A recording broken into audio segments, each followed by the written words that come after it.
Hello everyone, Curtis White here from the CannondaleCyclocrossWorld.com team, and today we are racing at the Robotland Cyclocross in Essen. Today is about 56 degrees Fahrenheit or about 13 centigrade with a steady light rain.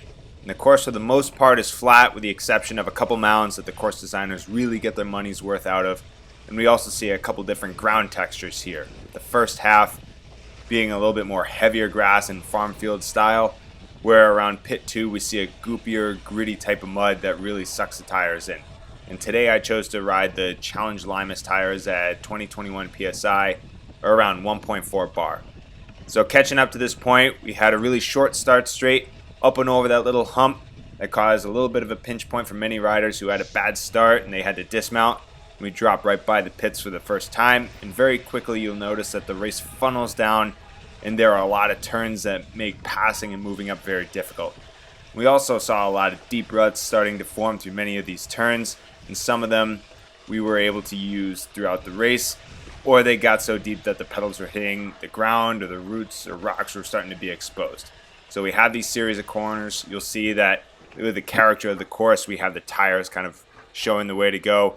We have this interesting little flyover here, very narrow, hard turn down. These flyover pitches are very steep coming back down onto that slab of concrete, onto some bumpy ground again. A little bit of an opportunity to pass here, but we kind of see there as an accordion effect through this course where it's important to lead through a lot of these sections if you're in a group. So we're down the side of the mountain. We're going to come back up this mound. And you'll see for the next minute or so, this is one of those mounds that the race really gets their money's worth out of. And we'll just see varying approaches to the side of this little hill up. Through this turn to the left through the race, we were running this 180 turn just because that corner got so blown out and it was really heavy with mud. It was just quicker to dismount, hold the post, sling the bike around, and remount at the end. So back, up, down, 180 turn, back, up this mound, cutting back down. And again, the approaches change a little bit here and there. Here we see Heinrich Hausler from the Byron Merida team right ahead. It's nice to see a World Tour rider come doing cyclocross, training that off-season fitness or the explosivity and the muscle torque. But again, these shoots back up and down the mounds. Some of the lines get really blown out and it's really slick, and you have to adjust your approach and exit through this. So now we're in this infield where a lot of the corners get really rutted out or slick. A lot of the times we're going wider through the turns just to look for that green traction patch. Again, I've said it a couple times for these videos, green means traction, green means go. We have a left turn here with the rut on the inside of the turn, but again, we're looking for that outside traction towards the end. So I'm going to pass Sasha Weber and Heinrich Hausler here, 180 to the right. So a lot of these corners on this course are really going tape to tape. Try to use the entire course, and it really is a narrow course, so you really want to use as much space as possible. You'll see that my bars got really close to the tape there. Now this 180 to the left. During the race, it was another running corner where the corner got so heavy with mud and it was raining a bit through the day that it was just faster to dismount, carry the bike around, and remount quickly. Now we're into this heavy rutted section again.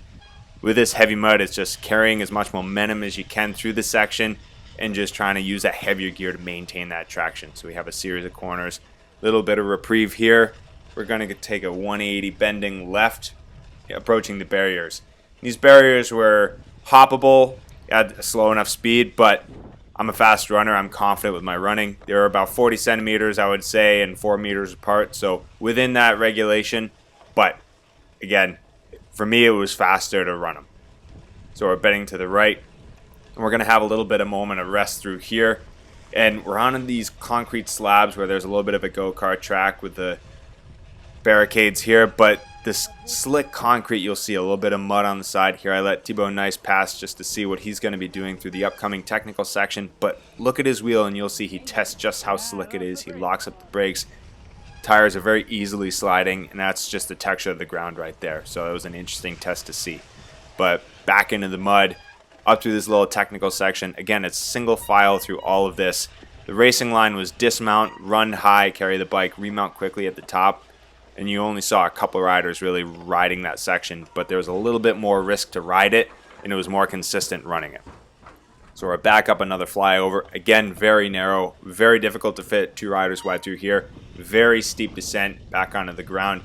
And we're approaching the next type of ground texture of this course, where this part of the course we're behind a rail yard. So it's a little bit sandier, goopier mud.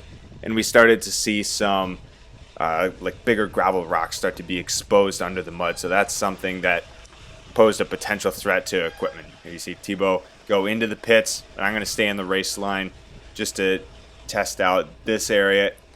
In course Preride, I definitely recommend checking out the lines in both the pit lane and the race line, just because the pit lane is a part of the race, and it's important to see if you have the choice to tell your mechanics, hey, go earlier or later in the pit, this is where I want you to be, but also understanding if there's bumpy ground in this section of the course. There were, like I said, that sandier, goopier texture with those hidden gravel rocks underneath. So it's important to really identify those areas.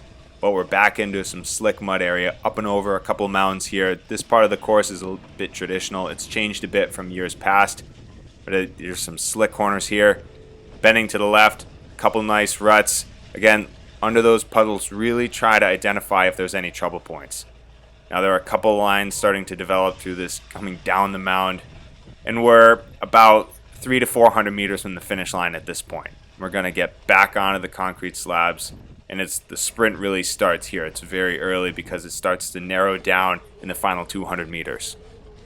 You'll see the finish line there on the right, and we're parallel to the start-finish straight right now, and we're really about 45 seconds from the finish line at this point. We're getting off the concrete slabs right here, a couple of ruts. Choose your line carefully because it could set you up to slam into that curb there. But the next 50 meters or so are really bumpy, and I found it beneficial to be in a slightly bigger gear just to absorb that shock. In cyclocross, we don't have that suspension system, so we have really narrow tires, and then our body is our suspension system. So how well can you absorb that? Bending to the right here, 180. You can really hold it wide through this corner, hopping back on the concrete slab. And it was really a race to that 180 turn back there because it's such a short sprint. It's so narrow and difficult to come around. Here we're going to bend to the right, set up to the left, and we're about 75 meters from the finish line. And that's the course. It's a fast, flat track with lots of turns that emphasizes good positioning. And I hope you enjoyed this video. Thank you for watching. Please subscribe for more videos through the course of the cyclocross season and share with your friends. You can visit curtisjwhite.com/inthered for more content. Take care, stay healthy, keep riding, and we'll catch you next in Herentals.